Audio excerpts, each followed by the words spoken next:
Welcome to the Perlo Podcast. We talk construction, its people, its challenges, its opportunities.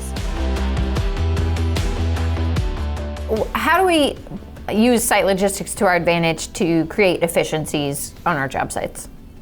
Let me use an example of a concrete pour. So we like to pour concrete. We like to pour a lot of it. Oftentimes we do it at 2 o'clock in the morning if we can, just to maximize the efficiency. But you know, those pours can be 50, 60, 70 trucks. That's delivering concrete to your project. So it's done at a dark hour. You've got light towers.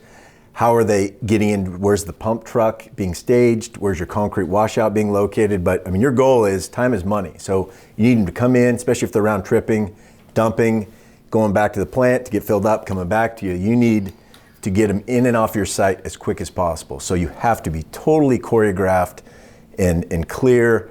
You know, I'm a signage guy. I always put my vendor hat on. I say, I have no idea who and where anyone is on the site.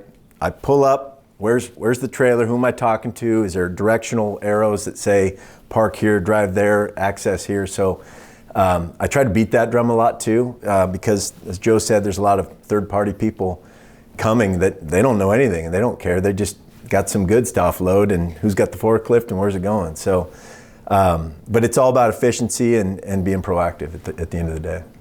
You know, your comment about being a visitor to the site also makes me think about site logistics in terms of emergencies and what happens if we have an emergency response and you want to make sure that they've got a good route in and out of the site in case you need it, that there's people set up to go flag them down, to show them where to go, that there's exit routes. I mean, site logistics even pertains to safety in terms of emergency response. I would say that, I mean, if you start talking safety, that's another segment of site logistics plan for that. So we'll plan the safety plan of, in orientation, we're telling them where we're going to meet in case of emergency.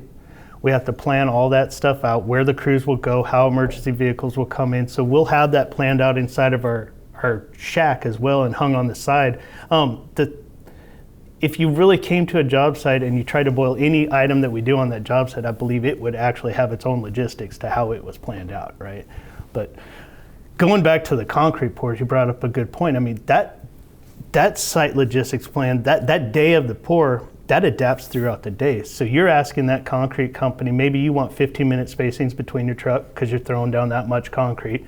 And so that pertains to how many vehicles are going to be round tripping during that 15-minute duration. And as you can expect, if we start the pump at 4 o'clock in the morning, after we get everything set up, we start at 4.